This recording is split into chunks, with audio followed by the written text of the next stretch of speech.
আপোনাৰ নাম ৰেচন কাৰ্ডত আছেনে? আপোনাৰ নাম যদি ৰেচন কাৰ্ডত নাই, আপোনাৰ বাবে আছে ভাল খবৰ। ৰেচন কাৰ্ডত নাম উঠোৱাৰ বাবে তাৰিখ ঘোষণা কৰি দিছে, পৰ্যাপ্ত সময়সীমা দিছে। ৰেচন কাৰ্ডত নাম উঠাব পাৰিব এতিয়া।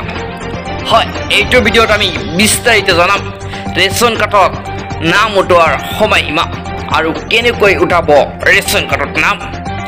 সবিশেষ জানিবলৈ হলে ভিডিঅ'টো শ্বেয়াৰ কৰি চাই থাকক। নমস্কাৰ, এই মুহূৰ্তত অসমবাসীৰ বাবে আহিছে বিগ ব্ৰেকিং নিউজ। ৰাজ্যৰ লাখ লাখ মানুহৰ বাবে এইটো বহুত ডাঙৰ খবৰ, কিয়নো ডক্টৰ হিমন্ত বিশ্ব শৰ্মাই জাৰি কৰিলে নটিচ। অতি সোনকালে আপোনালোকে লাভ কৰিব ৰেচন কাৰ্ড। যিসকলৰ ৰেচন কাৰ্ডত নাম নাই সেইসকলৰ বাবে কিন্তু এইটো বহুত গুৰুত্বপূৰ্ণ খবৰ। যদি আপোনাৰ ৰেচন কাৰ্ড নাই, আপুনি কিন্তু এপ্লাই কৰিব পাৰিব। টাইম আহি গৈছে, আপোনাক সময়সীমা বান্ধি দিয়া হৈছে। অতি সোনকালে আপুনি আবেদন কৰক। আমি সম্পূৰ্ণ প্ৰচেছ দেখাই দিম, কেনেকৈ আপুনি আবেদন কৰিব, ক'ত জমা দিব লাগিব, ফৰ্ম ক'ৰ পৰা পাব, সকলোখিনি কিন্তু আমি এইটো ভিডিঅ'ত জনাই দিম।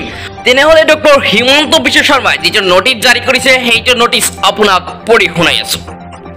ইয়াত নটিচত দিয়া আছে আগষ্ট 2021 পৰা আগষ্ট 2023লৈ ইশ্ৰম গভ ইন পৰ্টেলত পঞ্জীয়ভুক্ত অসমৰ প্ৰব্ৰজিত শ্ৰমিকসকললৈ বিশেষ সুবিধা। শ্ৰমিকসকল ইশ্ৰম গভ ইন পৰ্টেলত পঞ্জীয়ন হোৱাটো বাঞ্ছনীয়।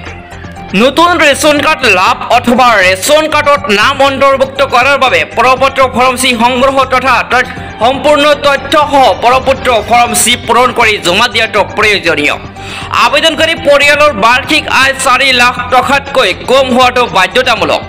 প্ৰপত্ৰ ফৰ্ম চি সংগ্ৰহ তথা জমা দিয়াৰ ঠিকনা সংশ্লিষ্ট জিলা, মহকুমাৰ শাখা, ৰাজহুৱা বিতৰণ আৰু গ্ৰাহক পৰিক্ৰমা বিভাগৰ কাৰ্যালয়। ইয়াত যোগাযোগৰ সময়ত ইশ্ৰম গভ ইন পৰ্টেলত আগষ্ট 2021 পৰা আগষ্ট 2023 ভিতৰত পঞ্জীয়ন ভুক্ত হোৱা প্ৰমাণ পত্ৰ, পঞ্জীয়ন নম্বৰ দাখিল কৰিব লাগিব। সময়সীমা 3 আগষ্ট 2024। হয়, আপোনালোকে জানিব পাৰিলে যে আপোনালোকৰ এইটো ফৰ্ম ক'ৰ পৰা পাব আৰু এতিয়া ক'ত জমা দিব লাগিব। এইটাত কোনো দিয়া হৈছে সংশ্লিষ্ট জিলা বা মহকুমাৰ খাদ্য, ৰাজহুৱা বিতৰণ আৰু গ্ৰাহক পৰিক্ৰমাৰ বিভাগৰ কাৰ্যালয়ত। এইখিনিত কিন্তু আপোনালোকে এইটো জমা দিব আৰু এইটো দিয়া আছে ইশ্ৰম পৰ্টেলত। এইটো আপোনালোকে যিটো ডিলাৰ আছে সেইটো ডিলাৰৰ ওচৰত কিন্তু আপুনি কৰিব পাৰিব বা ডিচি অফিচত আপুনি কিন্তু এইবিলাক জমা দিব পাৰিব। আৰু বহুতো কম্পিউটাৰৰ দোকানত কিন্তু এইবিলাকৰ এপ্লাই কৰি দিয়ে। বহুতো যিবিলাক জনা মানুহ আছে সেইবিলাকে কিন্তু এইবিলাক এপ্লাই কৰিব পাৰে। আৰু এইটোৰ লাষ্ট সময়সীমা আছে 3 আগষ্ট। হয়, আপোনালোকে ভালকৈ মনত ৰাখিব, 3 আগষ্টৰ পিছত কিন্তু আপোনালোকে এইবোৰ কিন্তু কৰিব নোৱাৰিব বা এপ্লাই কৰিব নোৱাৰিব। তেনেহ'লে আজিৰ ভিডিঅ' এইখিনিতে সমাপ্ত কৰিলোঁ।